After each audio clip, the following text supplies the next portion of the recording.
دنیا بھر میں جیو ایکسپریس نیوز کے ناظرین کو اپنے نیوز کاسٹر مجین حسین بلال کی طرف سے السلام علیکم۔ خبر شامل کریں گے ضلع لودھرا سے، جہاں ڈپٹی کمشنر عمران قریشی نے گورنمنٹ بوائز کالج دنیا پور میں بنائے گئے احساس کفالت سینٹر کا معائنہ کیا۔ انہوں نے امدادی رقوم کے حصول کے لیے آئی ہوئی خواتین سے امداد کے حصول میں دشواری و دیگر مشکلات کے حوالے سے استفسار کیا۔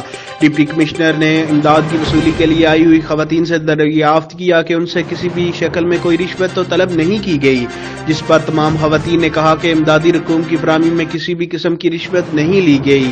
اس موقع پر اسسٹنٹ کمشنر دنیا پور سید وسیم حسن بھی ان کے ہمراہ تھے۔ ڈپٹی کمشنر نے اسسٹنٹ کمشنر کے بہترین انتظامات کو سراہا۔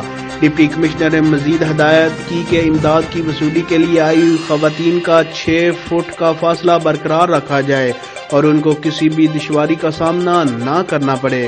Report bureau chief Arshad Butti, Geo express news, Lodhra.